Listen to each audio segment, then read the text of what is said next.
Hello friends, अभी tutorial पे आप लोगों का स्वागत है। आज हम लोग पढ़ेंगे आरबीडी पब्लिकेशन खान सर का पॉकेट जीके आधुनिक भारत। पिछले वीडियो में हम लोग ने उत्तरकालीन मुगल सम्राट पढ़ा था। अब फर्स्ट टॉपिक, आज सेकंड टॉपिक भारत में यूरोपियन व्यापारी कंपनी का आगमन। आज ये हम लोग करेंगे। थोड़ा वीडियो लंबा जाएगा लेकिन लाइन वाइज लाइन और कहाँ से किस पॉइंट लाइन से क्वेश्चन बन सकता है वो सबको भी देखेंगे। 1453 ईस्वी में कुस्तुकुनिया पर तुर्क का अधिकार हो जाने के कारण भारत और यूरोप के मध्य संपर्क का स्थान मार्ग अवरुद्ध हो जाने के कारण भौगोलिक खोजों को प्रोत्साहन मिला। तो 1453 ईस्वी में कुस्तुकुनिया पर तुर्क का अधिकार हो गया, तो उसके कारण भारत और यूरोप के मध्य जो स्थल मार्ग जो था वो अवरुद्ध हो गया, जिस कारण भौगोलिक खोजों को प्रोत्साहन मिला। पुर्तगाल व स्पेन देश, इसमें दो और भी देश थे लेकिन दो देश स्पेशली पुर्तगाल और स्पेन देश भौगोलिक खोजों में अग्रणी थे। पुर्तगाल के राजकुमार थे हेनरी द नेविगेटर द्वारा समुद्री यात्राओं व खगोलिक खोजों को प्रोत्साहित किया गया। भारत में 18वीं शताब्दी में शर्ट, पतलून, स्कर्ट आदि यूरोपियों द्वारा लाया गया था। तो यहाँ से यहाँ तक 3-4 क्वेश्चन बन सकते हैं कि कुस्तुकुनिया पर किसका अधिकार था। तो तुर्कों का अधिकार था। कब था? तो 1453 में। और एक यहाँ से भी क्वेश्चन आ सकता है कि पुर्तगाल व स्पेन देश भौगोलिक खोजों में अग्रणी थे। पुर्तगाल व स्पेन देश। पुर्तगाली राजकुमार हेनरी द नेविगेटर ने समुद्री यात्री व भौगोलिक खोजों को प्रोत्साहित किया। तो किसने प्रोत्साहित किया? समुद्री यात्री व भौगोलिक खोजों को किसने प्रोत्साहित किया? तो पुर्तगाली राजकुमार हेनरी द नेविगेटर। यहाँ से ये सब क्वेश्चन तो बन सकते हैं और आते भी हैं। भारत में यूरोपियन व्यापारी कंपनी के आगमन, ये हमेशा क्वेश्चन में देखा जाता है कि ये क्वेश्चन पूछता है तो उसका यूरोपीय व्यापारी कंपनी कैसे कैसे आया उसके बारे में। तो पहला पुर्तगाल आया, तब डच को ही हॉलैंड कहते हैं, फिर अंग्रेज, डेन, तब फ्रांसीसी। और ये देश है कौन देश का, कौन सा कंपनी और किस वर्ष आया, ये आराम से आता है, इसलिए इसको अच्छे से याद कर लीजिएगा। अमेरिका के समुद्री मार्ग की खोज कोलंबस ने की। ऑस्ट्रेलिया के कैप्टन कुक ने, तस्मानिया एवं न्यूजीलैंड की तस्मान ने, कैप ऑफ गुड होप दक्षिणी अफ्रीका की बार्थोलोमियो डियाज ने की। तो ये या तो मैच करने के लिए दे देता है क्वेश्चन में या फिर सीधे डायरेक्ट पूछ लेता है कि कौन किसका खोज किया। तो अमेरिका की समुद्री मार्ग की Columbus, Australia Cook, Tasmania New Zealand Tasman, Cape of Good Hope Bartholomew Diaz ने की। यहाँ से अब हम लोग पुर्तगाल के बारे में पढ़ेंगे। पुर्तगाली वास्को डिगामा ने 17 सितंबर 1458 ईस्वी को भारत के पश्चिमी तट पर स्थित कालीकट, वर्तमान नाम कोझिकोड है, बंदरगाह पहुंचकर भारत और यूरोप के मध्य एक नए समुद्री मार्ग की खोज की। जो सबसे पहले कौन आया? तो ये वास्को डिगामा। कब आया? तो 17 मई 1458 को। कहाँ पे? तो कालीकट, जो भी वर्तमान कोझिकोड बंदरगाह है वहाँ पे। वास्को डिगामा के बाद दूसरा, पहला तो वास्को डिगामा आया और दूसरा वास्को डिगामा के बाद 1500 ईस्वी में दूसरा पुर्तगाली यात्री पेट्रो अल्ब्रेज कैब्राल। तो सिर्फ कैब्राल भी याद रखेंगे तो काम चल जाएगा। तो पहला वास्को डिगामा, दूसरा कैब्राल, कालीकट उसी जगह पे आया। इसके द्वारा 1505 ईस्वी में श्रीलंका की खोज की गई। तो यहाँ से क्वेश्चन बन सकता है कि सबसे पहले कौन आया? पुर्तगाल वास्को डिगामा। कब आया? 17 मई 1498 को। कहाँ पे आया? तो कालीकट। दूसरा कैब्राल कब आया? 1500 ईस्वी में, लेकिन वहीं कालीकट आया। उसके बाद 1505 में यही कैब्राल श्रीलंका की खोज की थी। 1503 ईस्वी में अल्फांसो द अल्बुकर्क द्वारा कोचीन में दुर्ग या किला बनाया, जो भारत में प्रथम यूरोपीय दुर्ग भी था। तो क्वेश्चन यहाँ से बन जाएगा कि भारत में प्रथम दुर्ग किसने बनवाया? और कहाँ, तो अल्फांसो द अल्बुकर्क 1503 में और कोचीन में बनवाया। पुर्तगालियों द्वारा 1503 ईस्वी में कोचीन में अपनी प्रथम व्यापारिक कोठी की स्थापना की। तो 1503 में पहली कोचीन में अपनी व्यापारिक कोठी की स्थापना की एवं दूसरी 1505 में कन्नूर में स्थापित की। तो क्वेश्चन आ सकता है कि पुर्तगाल ने सबसे पहला व्यापारिक कोठी कहाँ स्थापित किया और दूसरा, तो पहला में हो जाएगा कोचीन और दूसरा में कन्नूर। तो 1503 में कोचीन और कन्नूर 1505 में। बहुत इंपॉर्टेंट क्वेश्चन यहाँ से बनता है। 1505 ईस्वी में फ्रांसिस द अल्मेडा भारत में प्रथम पुर्तगाली वायसराय बनकर आया। तो क्वेश्चन बन सकता है यहाँ से कि प्रथम पुर्तगाली वायसराय फ्रांसिस द अल्मेडा, कार्यकाल 1505 से 1509 ईस्वी। अल्मेडा ने ही ब्लू वाटर पॉलिसी, जिसे हम शांत जल की नीति कहते हैं, अपनाई। 1509 ईस्वी में अल्फांसो द अल्बुकर्क को पुर्तगाल का वायसराय नियुक्त किया गया। इनको भारत में पुर्तगाली साम्राज्य का वास्तविक संस्थापक माना जाता है। ये प्रथम पुर्तगाली वायसराय अल्मेडा और वास्तविक अगर पूछे पुर्तगाल का वास्तविक संस्थापक तो अल्बुकर्क।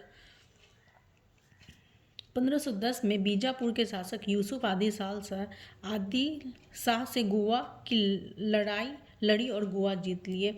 तो ये क्वेश्चन आया भी हुआ है बीपीएससी में कि किसने गोवा को जीता, तो बीजापुर के शासक यूसुफ आदिल शाह से।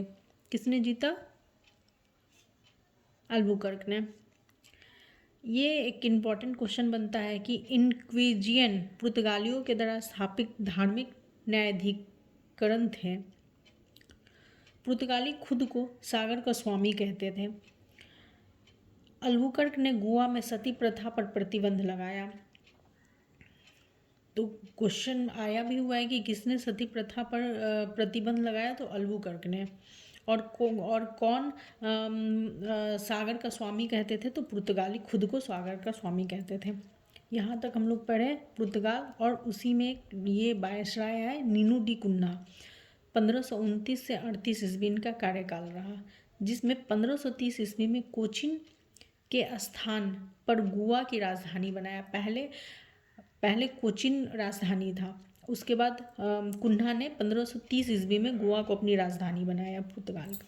पुर्तगाली ने हिंद महासागर में कॉटेज पद्धति को अपनाया।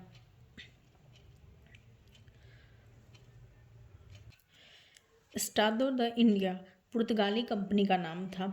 अभी हम लोग ऊपर में पढ़े हैं देश, कंपनी और स्थापना, ये सबसे क्वेश्चन पूछता है, तो ये हम लोग जरूर याद कर लीजिएगा आप लोग। सन थॉमे दक्षिणी पूर्वी तट पर पुर्तगाली की एकमात्र बस्ती थी। बस इसके अलावा और कहीं पे भी पुर्तगाली की बस्ती नहीं थी, इसलिए ये इंपॉर्टेंट लाइन होता है। भारत में तंबाकू की खेती, जहाज निर्माण पुर्तगाली ने शुरू किया। पुर्तगाली द्वारा 1556 ईस्वी में गोवा में प्रथम प्रिंटिंग प्रेस की स्थापना हुई और गॉथिक स्थापत्य शैली का शुरुआत हुआ। इस लाइन से 2-3 क्वेश्चन बन सकता है कि पुर्तगाली के द्वारा क्या क्या चीज़ की शुरुआत की गई, तो तंबाकू की खेती, जहाज निर्माण, गोवा में प्रथम प्रिंटिंग प्रेस, 1556 में गॉथिक साहित्य, ये सब की शुरुआत की गई। ये बहुत इंपॉर्टेंट क्वेश्चन यहाँ से बन जाता है। केंद्र शासित प्रदेश दादर और नागर हवेली 1954 तक पुर्तगाली उपनिवेश था। 1954 तक पुर्तगाली उपनिवेश था। 2 अगस्त 1954 को स्वतंत्रता मिली। 1961 में भारत संघ में गोवा का मुक्त कराने के लिए 18 दिसंबर 1961 को भारतीय सेना ने ऑपरेशन विजय चलाया। 19 दिसंबर 1961 को गोवा दमन द्वीप को मुक्त करवा दिया गया। पुर्तगाली शासन को समाप्त करने वाला इंस्ट्रूमेंट ऑफ सरेंडर पर हस्ताक्षर किया गया। तो यहाँ से क्वेश्चन आ सकता है कि केंद्र शासित दादर नगर हवेली 1954 तक पुर्तगाली का उपनिवेश था और 18 दिसंबर 1961 को भारतीय सेना ने कौन सा ऑपरेशन चलाया, तो ऑपरेशन विजय चलाया और 19 दिसंबर 1961 को गोवा दमन और दीव को मुक्त करा दिया गया। किससे? पुर्तगाली से।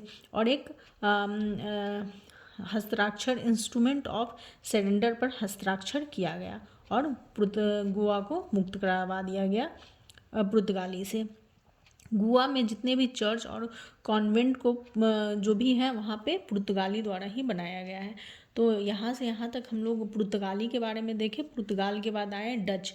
डच को ही हॉलैंड कहा जाता है। अब हम लोग डच पढ़ेंगे, फिर अंग्रेज़ पढ़ेंगे, इसी तरह आगे करते करते फ्रांसीसी तक कंप्लीट करेंगे हम लोग। Dutch Holland. पुर्तगाली के तत्काल बाद डच लोग भारत आए। पहला डच यात्री कॉर्नेलिस डी हाउटमैन, हम लोग हाउटमैन भी याद रखेंगे तो हो जाएगा। 1596 ईस्वी में भारत के पूर्व सुमात्रा पहुंचा। तो पहला डच यात्री कौन था? हाउटमैन। कब? 1596 ईस्वी में। कहाँ? भारत के पूर्व सुमात्रा पहुंचा। डचों द्वारा भारत में पहली व्यापारिक कोठी, यानी कोठी कोई फैक्ट्री बोलते हैं, 1605 ईस्वी में मसूलीपट्टनम में स्थापित की गई। तो डच द्वारा पहली व्यापारिक कोठी या फैक्ट्री कहाँ स्थापित की गई? तो मसूलीपट्टनम में। कब? तो 1605 ईस्वी में। और द्वितीय व्यापारिक कोठी पुलिकट में स्थापित की गई। तो पहली मसूलीपट्टनम में और दूसरी पुलिकट में स्थापित की गई, जहाँ उन्होंने अपने स्वर्ण सिक्के को पैगोडा को ढाला एवं पुलिकट को अपनी गतिविधियों का केंद्र बनाया। तो स्वर्ण सिक्का कहाँ ढाला? तो पुलिकट, और उन्होंने पुलिकट को अपनी गतिविधियों का केंद्र बनाया। वहाँ सिक्का भी डाला और गतिविधियों का केंद्र भी बनाया। किसको?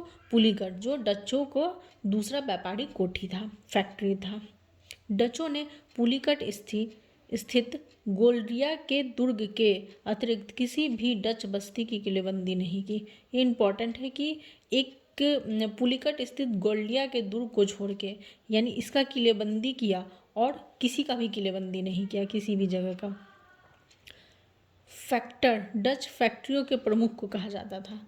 तो क्वेश्चन सीधे पूछ देगा कि फैक्टर किसे कहा जाता था? तो डच फैक्ट्रियों के प्रमुख को कहा जाता था। क्या चीज़? फैक्टर। डचों द्वारा भारत में पहली बार औद्योगिक वेतनभोगी रखे गए। मतलब अब पुर्तगाल आए वो भी नहीं रखे थे, और ये पहली बार डच ने औद्योगिक वेतनभोगी रखे। 1759 ईस्वी में अंग्रेज एवं डचों के बीच बेदरा के युद्ध में डचों का अंतिम रूप से पतन हो गया। तो डच के बाद अंग्रेज आए।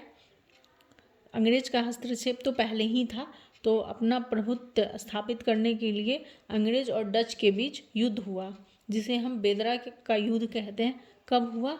तो 1759 में बेदरा का युद्ध हुआ, जिसमें डच की हार हो गई। अब हम लोग पढ़ेंगे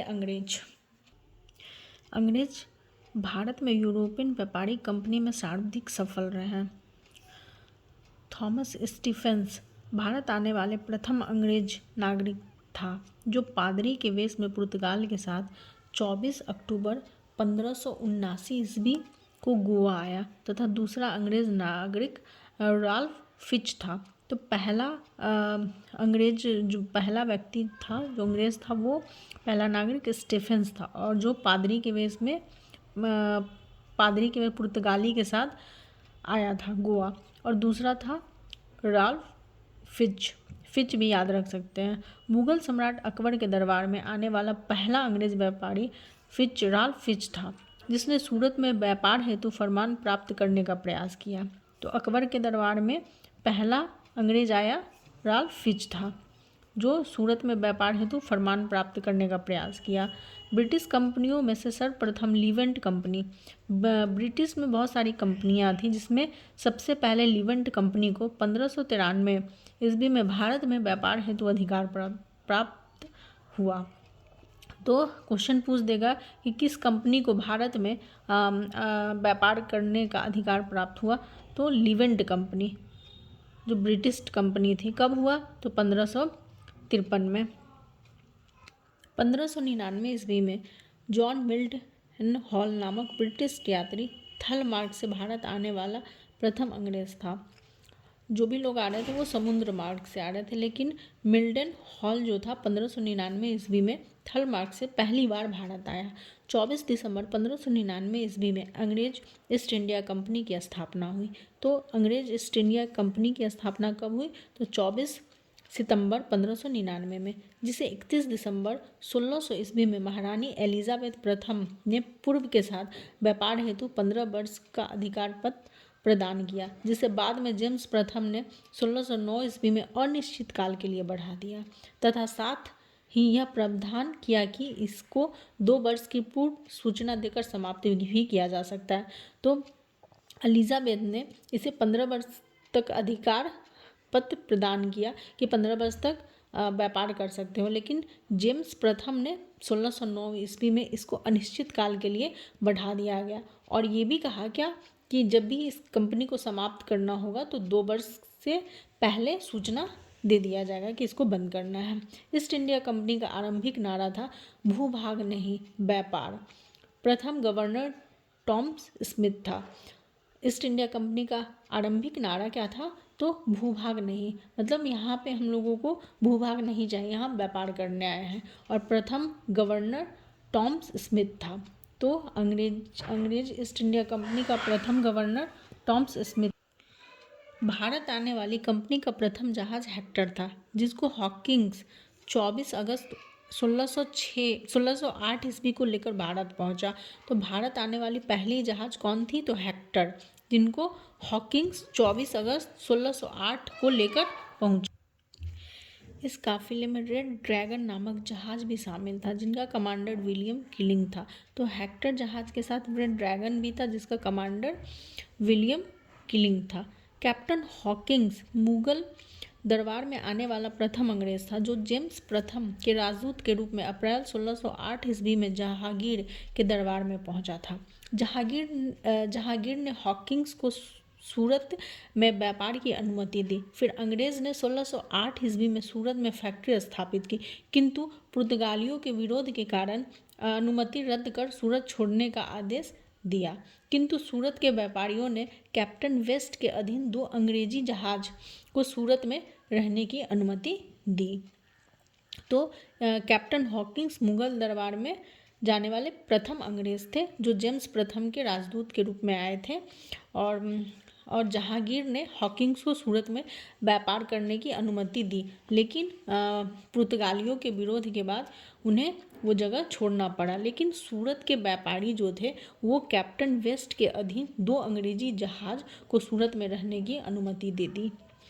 1611 ईस्वी में दक्षिणी पूर्वी समुद्र तट पर सर्वप्रथम अंग्रेज द्वारा मसूलीपट्टनम में व्यापारिक कोठी की स्थापना की गई। तो कब? 1611 में सबसे पहले अंग्रेज द्वारा कहाँ पे? मसूलीपट्टनम में व्यापारिक कोठी की स्थापना की गई। 1612 ईस्वी में कैप्टन वेस्ट ने सूरत बंदरगाह को जीतकर पुर्तगालियों का एकाधिकार समाप्त कर दिया। और सूरत में जो सूरत व्यापारी ने जो कैप्टन वेस्ट को जो रोका था, तो वहाँ पे वेस्ट ने 1612 ईस्वी में पुर्तगालियों का एकाधिकार समाप्त कर दिया सूरत बंदरगाह को जीतकर। परिणाम स्वरूप 6 फरवरी 1613 ईस्वी को जहांगीर ने एक शाही फरमान के द्वारा अंग्रेज को सूरत में टॉमस एल्वर्ड के नियंत्रण में व्यापारिक कोठी स्थापित करने की अनुमति दे दी गई। किसने? तो जहांगीर ने एक शाही फरमान के द्वारा किसको? एल्वर्ट के नियंत्रण में व्यापारिक कोठी स्थापित करने की अनुमति दे दी। कहाँ पे? सूरत में। 1612 ईस्वी में सुवाली के युद्ध में अंग्रेज ने पुर्तगाली को हराया। तो बहुत इंपॉर्टेंट क्वेश्चन है कि अंग्रेज ने पुर्तगाली को हराया, कौन सा युद्ध था? युद्ध का नाम बताइए। तो सुवाली के युद्ध में। कब? तो 1612 ईस्वी में। इस युद्ध के बाद पुर्तगाली का वाणिज्य एकाधिकार समाप्त हो गया। अब पुर्तगाली का भी अधिकार समाप्त हो गया और अंग्रेज ताकतवर होते चले गए। इस युद्ध के बाद अंग्रेज ने नौसेना विकसित की थी। किस युद्ध के बाद? तो सुवाली के युद्ध के बाद अंग्रेज ने नौसेना विकसित की थी। 1615 ईस्वी में सम्राट जेम्स प्रथम द्वारा टॉमस रो को अपना राजदूत नियुक्त कर मुगल सम्राट जहांगीर के दरबार में भेजा। कौन? टॉमस रो अपना राजदूत नियुक्त कर किसके दरबार में? जहांगीर के दरबार में भेजा, जो फरवरी 1619 तक भारत में रहा। 15 में भेजा और 19 तक भारत में रहा। सर टॉमस रो जहांगीर एवं खुर्रम से अंग्रेज हेतु कुछ व्यापारिक छूट प्राप्त करने में कामयाब हो गए। ये जो टॉमस रो जो जहांगीर के दरबार में भेजा, तो जहांगीर से और खुर्रम शाहजहां नाम था, से अंग्रेज हेतु कुछ व्यापारिक छूट प्राप्त करने में कामयाब हो गया। 1632 ईस्वी में गोलकुंडा के सुल्तान ने अंग्रेज को एक सुनहरा फरमान जारी किया, जिसके अनुसार सुल्तान को 500 पगोडा वार्षिक कर देकर अंग्रेज गोलकुंडा राज्य के बंदरगाह पर स्वतंत्रता पूर्वक व्यापार कर सकते थे। तो 1632 में गोलकुंडा के सुल्तान ने एक सुनहरा फरमान जारी किया और उसमें कहें कि 500 पैगोडा यानी ये वार्षिक एक साल भर में देकर अंग्रेज गोलकुंडा राज्य के बंदरगाह जो भी है गोलकुंडा राज्य में बंदरगाह है उस पर स्वतंत्रता पूर्वक व्यापार कर सकते हैं। पूर्वी तट पर अंग्रेज का प्रथम कारखाना 1633 ईस्वी में उड़ीसा के बालासोर व हरिहरपुर में स्थापित हुआ। पूर्वी तट पर अंग्रेज का पहला कारखाना कहाँ पे स्थापित हुआ? तो उड़ीसा के बालासोर व हरिहरपुर में स्थापित हुआ। कब? 1633 ईस्वी में। 1639 ईस्वी में फ्रांसीसी डे नामक अंग्रेज ने चंद्रगिरी के राजा दरमेला वेंकटप्पा से मद्रास पट्टे पर लिया। तो मद्रास पट्टे पर किसने लिया? फ्रांसीसी डे नामक अंग्रेज। किससे लिया? तो चंद्रगिरी के राजा दरमेला वेंकटप्पा से। कब? तो 1639 ईस्वी में। जहाँ 1641 ईस्वी में अंग्रेज ने फोर्ट सेंट जॉर्ज नामक किला बनाया, वो पट्टे पर लिया और 1641 में अंग्रेज ने फोर्ट सेंट जॉर्ज नामक किला बनाया। भारत में अंग्रेजों का प्रथम किला एवं प्रथम प्रेसिडेंसी थी। ये भारत में अंग्रेज का प्रथम किला कौन? Fort Saint George. और प्रथम प्रेसिडेंसी दोनों कौन थी? फोर्ट सेंट जॉर्ज थी। फ्रांसिस डे को ही मद्रास का संस्थापक माना जाता है। फ्रांसिस डे को ही मद्रास का संस्थापक माना जाता है। 1551 ईस्वी में शाह शुजा से अनुमति प्राप्त कर ब्रिजमैन द्वारा बंगाल में 1652 ईस्वी में हुगली नामक स्थान पर बंगाल के प्रथम अंग्रेज कारखाने की स्थापना की। बंगाल के सूबेदार शाह शुजा ने 1651 ईस्वी में एक अंग्रेज डॉक्टर बैटमैन के द्वारा अपने रहम की एक स्त्री का उपचार करने पर एक निशान यानी विशेष फरमान द्वारा 3000 रुपये वार्षिक कर के बदले बंगाल में व्यापार का विशेषाधिकार प्रदान किया। तो बंगाल के सूबेदार शाह शुजा 1551 में एक अंग्रेज डॉक्टर बैटमैन के द्वारा हरम में एक स्त्री बीमार हो गई थी जिसका इलाज करवाए और वो 3000 रुपये वार्षिक कर के बदले बंगाल में व्यापार का विशेषाधिकार प्रदान कर दिया। 1661 ईस्वी में पुर्तगाल की राजकुमारी कैथरीन ब्रैगेंजा का विवाह ब्रिटेन के चार्ल्स द्वितीय से संपन्न हुआ। मतलब विवाह किससे हुआ? तो पुर्तगाल की राजकुमारी कैथरीन ब्रैगेंजा का ब्रिटेन के चार्ल्स द्वितीय से हुआ। पुर्तगाल द्वारा चार्ल्स द्वितीय को बम्बई दहेज में दिया गया। पुर्तगाली ने राजा को क्या दिया? बम्बई दहेज में दिया। 1668 ईस्वी में चार्ल्स द्वितीय ने 10 पौंड के वार्षिक किराए पर बम्बई को ईस्ट इंडिया कंपनी को दे दिया। और ये चार्ल्स द्वितीय ने 10 पौंड के वार्षिक किराए, साल में 10 पौंड कौन देंगे? तो ब्रिटिश ईस्ट इंडिया कंपनी, और उसके बदले में बम्बई को वो किराए पर दे दिया। 1687 ईस्वी में अंग्रेज ने पश्चिमी तट का मुख्यालय बम्बई को बनाया, जो कि पहले सूरत था। तो 1687 में अंग्रेज ने पश्चिमी तट का मुख्यालय सूरत को बनाया। पहले कहाँ था? तो बम्बई में था। गेराल्ड गोरियर सूरत का प्रेसिडेंट एवं बम्बई का द्वितीय ने बम्बई शहर की स्थापना की। तो क्वेश्चन ऐसे भी डायरेक्ट पूछ सकता है कि बम्बई शहर की स्थापना किसने की? तो गेराल्ड ओगियर। जॉर्ज ऑक्सीडेन बम्बई का पहला गवर्नर था। तो स्थापना कौन किया? ओगियर। और पहला गवर्नर कौन था? तो ऑक्सीडेन। विलियम हेजेस बंगाल का प्रथम अंग्रेज गवर्नर बना। तो बंगाल का प्रथम अंग्रेज गवर्नर कौन बने? तो विलियम हेजेस। 1698 और 99 ईस्वी में बंगाल के सूबेदार अजीमुस शान की अनुमति प्राप्त करने के बाद कंपनी ने जमींदारी इब्राहिम खां से 1200 रुपये में 3 गांव गोविंदपुर, सूतानाती व कालीकट्टा की जमींदारी खरीदने के इनको मिलाकर आधुनिक कलकत्ता की नींव 1699 ईस्वी में जॉब चार्नोक द्वारा डाली गई। वह सम्राट विलियम तृतीय के नाम पर फोर्ट विलियम के किले का निर्माण किया गया। तो बंगाल के सूबेदार अजीमुस शान से अनुमति प्राप्त की। कौन? जमींदारी इब्राहिम खां से अब 1200 रुपया में तीनों गांव जैसे गोविंदपुर, सूतानाती व कालीकट्टा की जमींदारी खरीद ली और उसे आधुनिक कलकत्ता का निर्माण किया गया। कब? 1699 ईस्वी में। कौन किया? तो जॉब चार्नोक द्वारा। 1715 ईस्वी में जॉन सरमन के नेतृत्व में एक ब्रिटिश दूत मंडल व्यापारिक रियायतें प्राप्त करने हेतु मुगल बादशाह फर्रुखसियर से मिला। फर्रुखसियर द्वारा 1717 ईस्वी में फरमान को दस्तक जारी कर बंगाल में 3000 रुपये वार्षिक कर के बदले के कंपनी के व्यापार को सीमा शुल्क से मुक्ति प्रदान की गई। इस फरमान को कंपनी का मैग्ना कार्टा कहा गया है। तो फर्रुखसियर ने 1717 ईस्वी में फरमान दस्तक जारी किया जिसमें बंगाल में 3000 रुपये वार्षिक कर कंपनी को देना था। उसके बदले में वो बंगाल में स्वतंत्र रूप से व्यापार कर सकते थे और इस फरमान को ही कंपनी का मैग्ना कार्टा कहा गया। इंग्लिश ईस्ट इंडिया कंपनी को जॉन कंपनी के नाम से भी जाना जाता है। तो क्वेश्चन ये भी पूछ सकता है कि इंग्लिश ईस्ट इंडिया कंपनी को किस नाम से जाना जाता है? तो जॉन कंपनी के नाम से जाना जाता है। Calcutta British east India company का मुख्यालय था। तो ब्रिटिश ईस्ट इंडिया का मुख्यालय कलकत्ता था।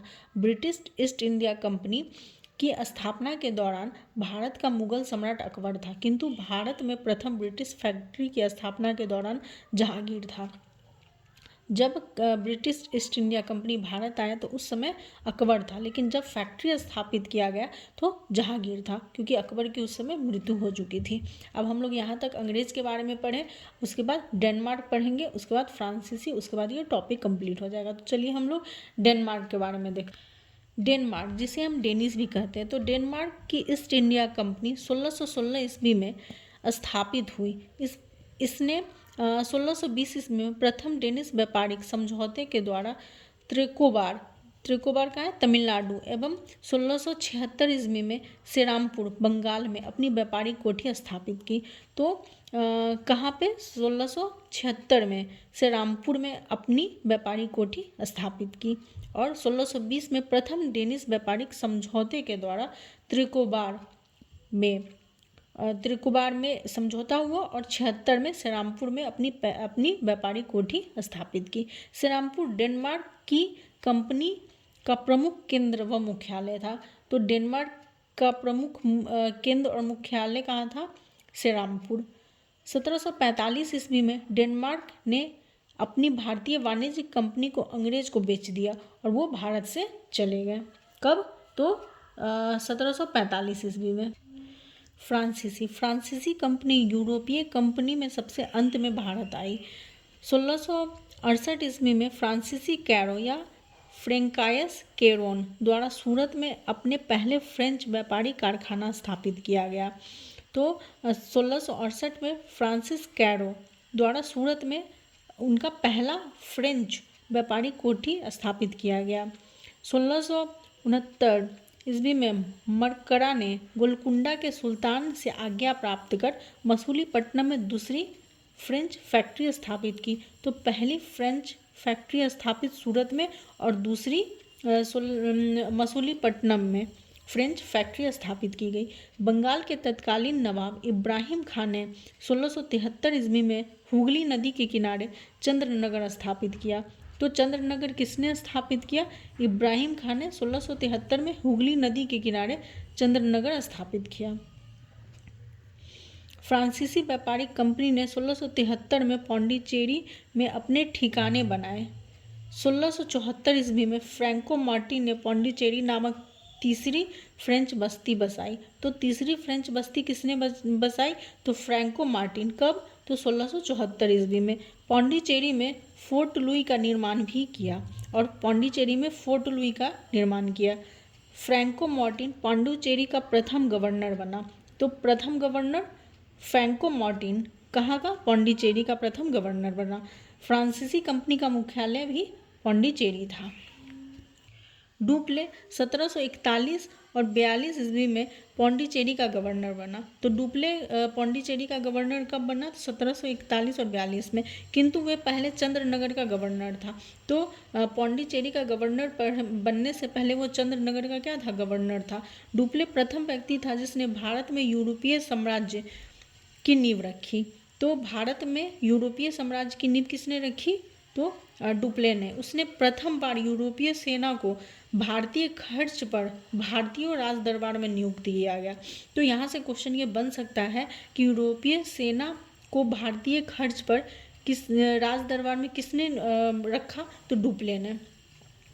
1746 से 1761 ईस्वी मध्य 3 आंग्ल फ्रांस युद्ध, कर्नाटक युद्ध जिसे कहते हैं, हुआ। प्रथम आंग्ल फ्रांस युद्ध 1746 से 48 में ऑस्ट्रिया के उत्तराधिकार का युद्ध हुआ, जो 1743 में ए ला सापेल की संधि द्वारा ऑस्ट्रेलिया का उत्तराधिकार युद्ध समाप्त हुआ। तो प्रथम आंग्ल फ्रांस युद्ध जो था ऑस्ट्रेलिया के उत्तराधिकार के लिए हुआ, जो एला सापेल की संधि 1748 ईस्वी में एला सापेल की संधि से समाप्त हुआ और इस संधि के तहत प्रथम आंग्ल फ्रांस युद्ध समाप्त हो गया। अब दूसरा आंग्ल फ्रांस युद्ध 1749 से 1754 तक चला। इसमें फ्रांसीसी गवर्नर डुप्ले की पराजय हुई, यानी इसमें डुप्ले हार गया। और कब से कब तक रहा? तो 1749 से 1754 तक। भारत जब डुप्ले हार गया तो उसे भारत से वापस बुला लिया गया और उसके जगह पे गो डेहू को अगला फ्रांसीसी गवर्नर बनाया गया। पौंडीचेरी और ये युद्ध पौंडीचेरी की संधि के साथ युद्ध विराम हो गया। तो यहाँ से क्वेश्चन बन सकता है कि कौन से दूसरा आंग्ल फ्रांस युद्ध कब से कब तक हुआ? तो 1749 से 54। इसमें डुप्ले हार गया, उसे वापस बुला लिया गया। उनके जगह पे गोडेहू अगला फ्रांसीसी गवर्नर बनकर भारत आए और ये युद्ध पौंडीचेरी की संधि के साथ समाप्त हो गया। अब हम लोग देखेंगे तीसरा आंग्ल फ्रांस युद्ध 1756 से 63 के बीच युद्ध हुआ, जो 1756 ईस्वी में संपन्न हुआ। इसे सप्तवर्षीय युद्ध का एक अंश था। और पेरिस की संधि से ये युद्ध क्या हुआ? समाप्त हुआ। 1760 ईस्वी में ब्रिटिश सेना द्वारा सर आयरकुट के नेतृत्व में वांडीवास की लड़ाई में फ्रांसीसी को बुरी तरह पराजित किया गया। तो तृतीय आंग्ल युद्ध जो था वो 1756 से 63 ईस्वी के बीच चला और इसमें पेरिस की संधि हुई, लेकिन 1760 ईस्वी में ब्रिटिश सेना द्वारा आयरकुट के नेतृत्व में वांडीवास की लड़ाई हुई, जिसमें फ्रांसीसी बुरी तरीके से हार गई। भारत में फ्रांसीसी की प्रथम कोटि फ्रैंको कैरो के द्वारा सूरत में 1668 ईस्वी में स्थापित की गई। 1674 ईस्वी में फ्रांसीसी कंपनी ने निर्देशक फ्रांसिस मार्टिन ने वली कोडापुरम के सूबेदार शेर खान लोदी से पुडुचेरी नामक एक गांव प्राप्त किया, जो कालांतर में पौंडीचेरी के नाम से जाना जाता है। तो 1774 में फ्रांसीसी कंपनी के निर्देशक थे फ्रांसिस मार्टिन ने वली कोडापुरम के सूबेदार कौन थे? शेर खान लोदी। उनसे पुडुचेरी नामक गांव प्राप्त किया, जो बाद में पौंडीचेरी के नाम से जाना गया। 1761 ईस्वी में पौंडीचेरी को अंग्रेज ने फ्रांसीसियों से छीन लिया। तो कब? 1761 में। किसने छीना? अंग्रेज ने पौंडीचेरी को। 1763 ईस्वी में संपन्न हुई पेरिस संधि के द्वारा अंग्रेज ने चंद्रनगर को छोड़ शेष अन्य प्रदेश को वापस कर दिया। 1763 में पेरिस की संधि हुई, जिसमें अंग्रेज ने चंद्रनगर को छोड़कर शेष जो भी प्रदेश था उसको वापस कर दिया फ्रांसीसी को, जो 1749 तक फ्रांसीसी कब्जे में था, तथा ये प्रदेश भारत की आज़ादी तक फ्रांसीसी के कब्जे में रहे। 1789 से फ्रांस के व्यापार, सामाजिक और राजनीतिक उथल पुथल का दौर शुरू हुआ। फ्रांसीसी शासन के 280 वर्ष के बाद 1954 ईस्वी में पुद्दुचेरी भारत का केंद्र शासित प्रदेश बना। तो पुद्दुचेरी भारत का केंद्र शासित प्रदेश 1954 के बाद बना। फ्रांसीसी शासन कब से कब तक था? तो 280 वर्ष तक था। तो कैसा लगा आप लोगों को ये चैप्टर? प्लीज़ कमेंट में बताइए। अगर अच्छा लगा तो चैनल को लाइक, सब्सक्राइब और शेयर करिए। Thank you.